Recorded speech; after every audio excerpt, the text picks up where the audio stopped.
자, 우리 말씀을 보면서 그림을 하나 봅시다. 자, 그림을 한번 자세히 한번 살펴보시기 바랍니다. 유진이도 그림 한번 잘 보세요.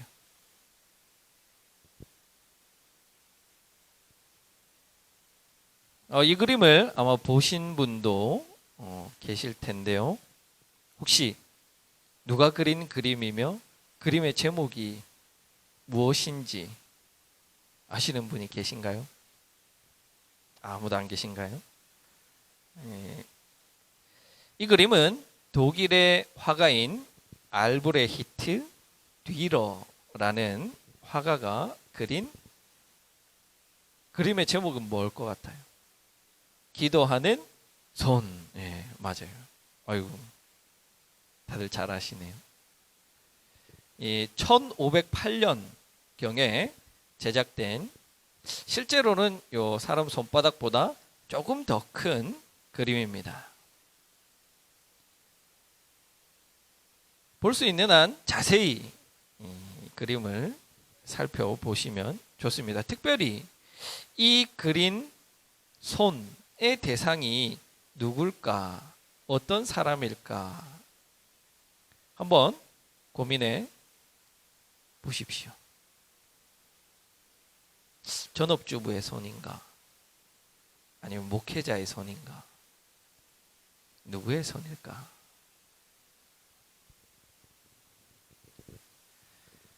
사실 이 그림은 굉장히 유명하고 또한 설교자들이 이 그림을 가지고 많은 예화로 설교를 했습니다. 그래서 여러분들이 이 예화를 한번 들어보셨을 겁니다. 이 그림의 작가인 듀러는 어린 시절 매우 가난했습니다. 그런데 절친, 아주 친한 친구가 한 명 있었는데 이 친구도 가난했던 거예요. 그런데 이 둘 다 그림에 대한 재능이 있었다는 거예요. 그런데 이 두 명의 친구가 다 그림을 공부하기에는 돈이 너무 부족하기 때문에 제비를 뽑아서 둘 중에 한 명만 그림을 계속 공부하고 한 명은 다른 친구를 뒷바라지 해주자. 그렇게 약속을 하고 제비를 뽑은 결과 누가 뽑혔을까요? 누가 뽑혔어요? 네, 듀러가 뽑혔으니까 듀러가 그림을 그렸겠죠. 그래서 듀러가 그림을 그리기로 하고 친구가 듀러를 뒷받침해 주기로 했다는 겁니다. 그래서 듀러가 그림 공부를 마칠 수 있었고, 고향으로 돌아온 이 듀러가 친구 집을 방문했을 때 친구가 이 두 손을 모으고 기도하고 있는 그 모습을 보고 그 기도하는 손을 그렸다. 그래서 친구를 위한 고귀한 희생, 우정, 이런 것을 이 그림을 통해서 많은 예화로 사용합니다. 그런데 대체적으로 이런 류의 예화는 사실이 아닌 경우가 많습니다. 역사적으로 고증할 수 없는 그런 경우가 많습니다. 사실이 결여된 허구라고 보시면 됩니다. 이 그림은 통해서 우리가 이야기할 수 있는 것은 어떤 그런 얄팍한 희생, 친구 간의 우정, 이런 것을 이야기하는 것이 결코 아닙니다. 그런 낮은 차원의 수준을 이야기할 수 있는 그림이 결코 아닙니다. 자세히 한번 봅시다. 자, 이 손. 이 그림의 대상이 되는 이 손은 누구, 즉 어떤 사람의 손 같습니다. 손 같습니까? 아무것도 하지 않은 채 예배당에 앉아서 두 손 모으고 하나님 복 주시옵소서, 하나님 잘 되게 해 주시옵소서, 하나님 부자 되게 해 주시옵소서, 아니면 병에 걸려가지고 다 죽어가는 병상에서 두 손 모으고 하는 그런 기도하는 손 같습니까? 아닌 것 같아요. 그렇죠? 아닌 것 같아요. 이 손은 힘이 있고 탄탄하고 근육질로 된 부지런히 일하는 사람의 손 같아 보입니다. 이것은 아프거나 연약한 사람의 손이 아니고 인간적인 결함이 있어서 하나님께 도와달라고 요청하는 그런 손이 아닙니다. 이 손의 주인공이 우리는 누구인지 알 수 없습니다. 그러나 이 손의 주인공이 농사를 짓는 농부이든 전쟁터에서 싸우는 군인이든 대장간에서 일했던 대장장이이든 저의 이 고운 손에 비하면 이 탄탄한 근육질 가진 이 손은 우리가 흔히 말하는 남자다움, 그것을 엿볼 수 있는 손입니다. 힘을 주지 않아도 굵게 튀어나온 이 혈관들을 보면 얼마나 이 단단한 모습을 유추해 볼 수 있습니다. 그러나 마주한 이 두 손을 통해서 우리는 기도에 집중하고 노력하고 있음을 엿볼 수 있고, 마치 기도하는 것이 군인이 칼을 들은 것처럼, 대장장이가 망치를 들은 것처럼, 농부가 곡괭이를 쥔 것 같은 그런 모습으로까지 비춰집니다. 그래서 이 그림은 우리에게 기도란 무엇인가에 대해서 본질적인 의미를 가르쳐 줍니다.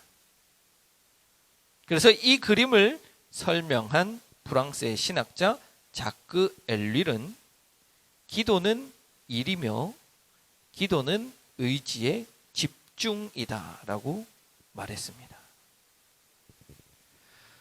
초대교회의 네 번째 특징은 바로 기도하기에 집중했다는 겁니다. 기도를 전혀 힘써서 했다라고 이야기합니다. 초대교회는 기도하는 교회였습니다. 기도가 끊이지 않는 교회였습니다. 누가행전을 쓴 저자인 누가는 예수님이나 초대교회에 있어서 기도가 굉장히 중요했다는 것을 적어두고 있습니다. 강조합니다. 예수님께서 세례받기 전에 기도했다. 십자가에 달렸을 때 아버지 저들의 죄를 용서해 주십시오. 기도했다. 그리고 예수님께서 하신 설교 중에 기도에 대한 비유가 있다. 다른 복음서에는 나타나지 않아요. 오로지 누가복음에만 예수님이 이렇게 기도했다는 것이 기록되어져 있습니다. 사도행전 1장 14절에 초대교회의 모습이 단적으로 나옵니다.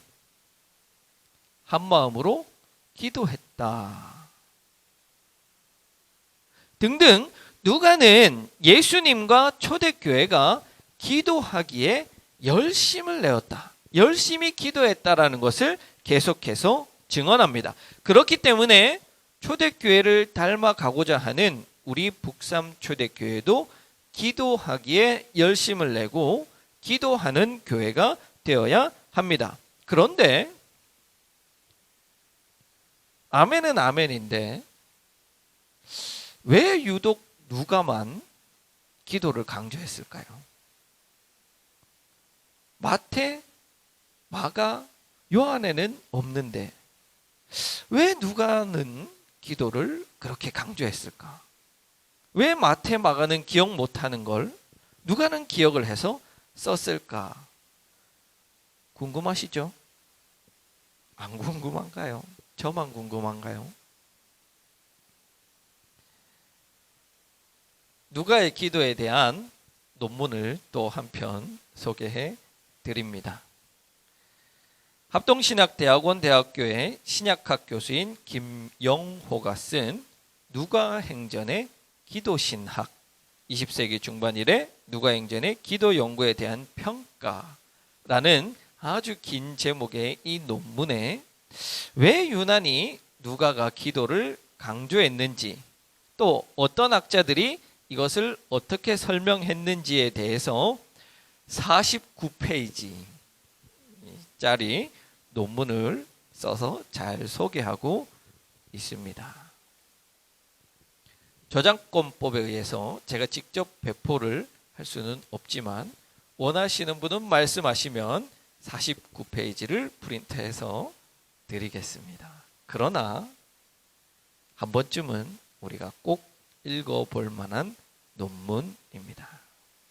자, 그래서 우리 북삼초대교회도 기도하는 교회, 우리 성도들도 기도하는 성도가 되어야 합니다. 그런데 기도하는 것 알겠습니다.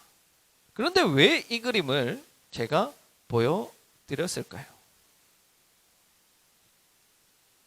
그것은 이 그림에 지금 우리가 하는 기도에 문제가 있다는 것과 우리의 기도 생활이 나아가야 할 올바른 본질적 방향을 제시해 주고 있기 때문에 보여드렸습니다.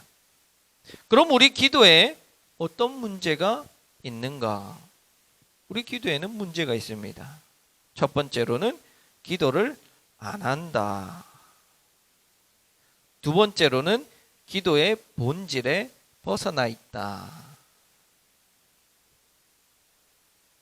우리가 신앙생활을 할 때 필수적으로 하는 몇 가지 요소들이 있습니다. 예를 들어서 예배드리기, 헌금하기, 찬송하기, 성경 말씀 읽기, 그리고 기도하기. 그런데 저는 개인적으로 이것 가운데 기도하기가 제일 어렵습니다. 아니, 그 밥 먹을 때 하나님 잘 먹겠습니다 하는 그 기도 말고요. 본질적인 기도, 하나님과 나와의 대화하는 시간. 아마 여러분들도 마찬가지일 것입니다. 기도가 제일 어렵습니다. 왜냐하면 앞서 살펴보았지만 기도라는 것은 의지의 집중이고 기도는 일입니다. 힘을 쏟아야 하는 것이기 때문입니다. 그러니까 우리는 기도하기 위해서 힘을 쏟아야 하는데, 우리의 의지를 집중해야 하는데 힘을 쓰지 않고 집중하지 않으니까 기도가 되지 않는 겁니다. 또 기도가 왜 안 되냐? 본질적으로 우리는 기도에 대해서 잘못 생각하고 있기 때문입니다. 아마 대다수의 사람들이 기도를 나의 필요에 대한 하나님께 대한 간구, 요청 정도로만 생각합니다. 대부분 그래요. 어떻게 아냐면 들어보면 알잖아요. 기도할 때 주시옵소서, 주시옵소서 엄청 강조하죠. 또 바라고 간구하고 원하옵나이다. 들어주실 줄 믿습니다. 이걸 왜 이렇게 좋아하는지. 그래서 언제 제일 많이 기도하느냐? 진짜로 하나님 필요할 때. 일이 막 터져가지고 도저히 인간적인 방법으로는 해결할 수 없을 때, 그때 사람들은 하나님 앞에 기도합니다. 그렇죠? 아들 수능 친다고 하면 다 나와서 기도합니다. 하루 종일. 승진을 앞두고 있다고 하면 나와서 기도합니다. 그런데 그런 기도도 다 좋습니다. 많은 그런 기도는 본질적인 기도가 아니라는 거예요. 본질에서 벗어나 있는 아주 신앙의 초보일 때, 이제 교회 다니기 시작한 지 얼마 되지 않은 사람들이 하는 기도라는 겁니다. 그런 기도는 우리가 도의 초보, 신앙의 초보자일 때 하는 기도예요. 교회 처음 나온 사람들이 하는 기도라는 거예요. 이제 교회 다니기 시작한 지 얼마 되시지 않은 분, 신앙생활이 길지 않은 분들 계시죠? 그런 분들은 이런 기도 해야 됩니다. 해야 돼요. 그런데 10년, 20년, 30년 신앙생활 했다고 하는 사람들이 이런 기도를 하면 그것은 그 사람의 신앙에 문제가 있는 겁니다. 그건 틀린 거예요. 왜냐하면 여러분 이 손을 한번 보세요. 이 손을 가진 사람이 하나님이 필요한 사람일까요? 지금 하나님이 너무 필요한 그런 상황에 놓인 사람일까요? 아닌 것 같아요. 이 손을 가지고 있는 사람은 아마 하나님 없이도 잘 먹고 잘 살 수 있는 그런 사람일 것 같아요. 농사를 지어도 잘할 사람, 군인이어도 싸움을 잘할 사람, 대장장이어도 최상의 물건을 만들어낼 만한 그런 재능을 지닌 사람의 손 같아 보이지 않습니까? 열심히 밭 갈고 농 갈고 물대서 농사 지으면 소출이 많이 나올 그런 사람의 손 같아 보여요. 오늘날 사람들이 예전처럼 하나님 찾지 않습니다. 왜요? 하나님 없어도 잘 먹고 잘 사는데, 아무 부족함 없는데, 굳이 우리 어른 세대들이 못 살던 60년, 70년대 배 굶던 그런 시대가 이제는 아니잖아요. 그때는 너무 배가 고파서 하나님이라도 찾아야 되는 그런 시대였어요. 그런데 지금은 더 이상 그런 시대가 아니라는 거예요. 하나님 없어도 다 잘 먹고 잘 삽니다. 다 누구나가 다 이런 손을 가지고 있는 그런 시대라는 거예요. 여러분도 그렇지 않아요? 하나님 없어도 잘 살고 계시잖아요. 그게 틀렸다는 거예요. 비록 하나님 없어도 잘 살 수 있어요. 하나님 없어도 내가 열심히 일해서 돈 벌고 우리 가족 행복하게 살 수 있어요. 그렇지만 그럼에도 불구하고 자신의 재산, 재능, 지혜 모두 다 하나님 앞에 내려놓고 저는 하나님이 필요합니다. 저는 하나님이 필요합니다. 기도하는 이 두 손이야말로 가장 그리스도인다운 모습이며 가장 하나님께서 기뻐하시는 모습이 아니겠습니까? 여기에 저의 두 부모님이 다 계시지만 우리 부모님께서는 저에 대한 불만이 있어요. 뭐냐면 좀 도와달라고 말하라는 거예요. 도와달라고 요청하라는 거예요.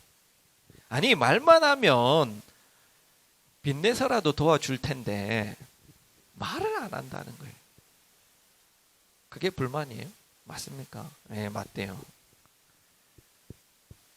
저는 저 잘났다고 제 스스로 다 한다고 하는데 부모님 입장에서는 옆에서 보면 그게 아니거든요.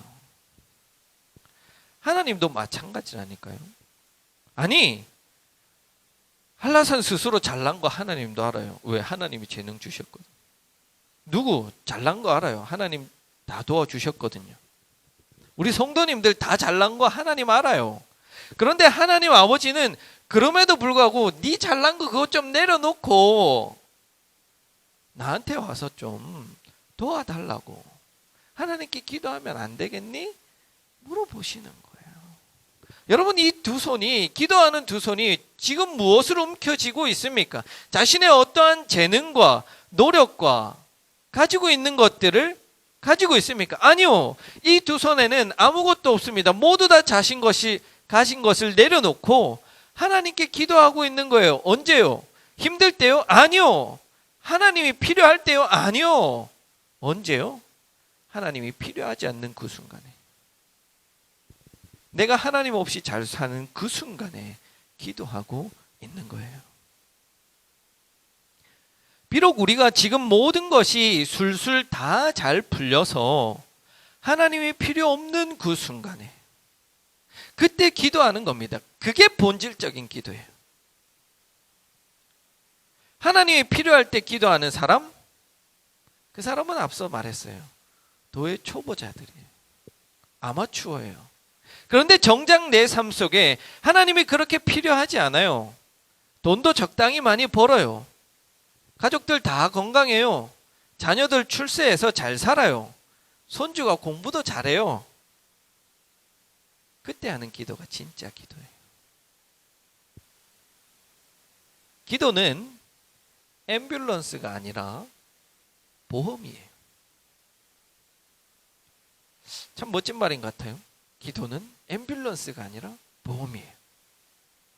급해서 다 죽어갈 때 하는 기도보다 내가 평안할 때, 내가 강건할 때, 내가 잘 될 때 모든 것을 움켜쥔 이 두 손을 펴고 그 안에 하나님을 향한 믿음의 손을 맞잡을 때 하나님 우리의 기도를 들으시는 거예요.